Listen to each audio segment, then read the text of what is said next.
Hello दोस्तों, नमस्ते, प्रणाम। हमारे यूट्यूब चैनल पे आप लोगों को स्वागत है। हम एक छठी गीत गाने जा रहे हैं, आप लोग सुनिएगा। अच्छा लगे लाइक सब्सक्राइब कीजिएगा। जय छठी मैया। धन्यवाद।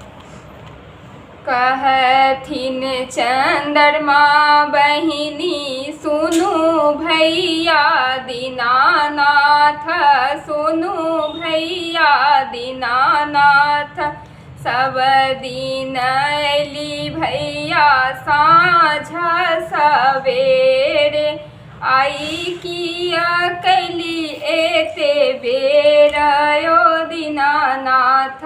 आउज किया कैली एते बेर यो दीनानाथ। बाट भेटिए गेल निरेधन भेटिए गेल निरेधन के धन देत लागल आते बेरिया से। निरेधन के धन देत लागल एते बेरिया।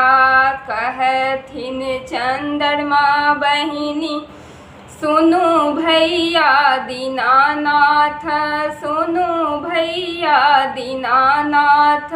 सब दिन अली भैया साँझ सवेरे, आजू किया कैली एते बेर यो दीनानाथ।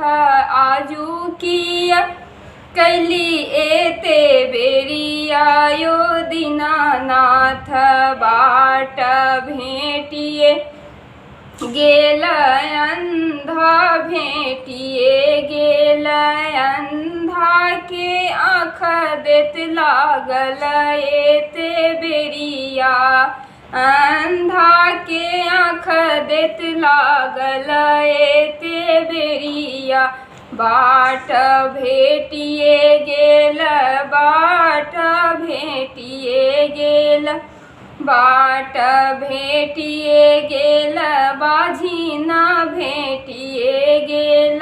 बाझिना के पुत्र देत लागल एते बेरिया से। बाझिना के पुत्र देत लागल एते बेरिया। कहथिन चंद्रमा बहिनी सुनु भैया दीना नाथ, सुनु भैया दीनानाथ। सब दिन अली भैया साँझ सवेरे, आजू किया कैली एते बेरिया यो दीनानाथ। आजू किया कैली एते बेरिया यो दीनानाथ। धन्यवाद।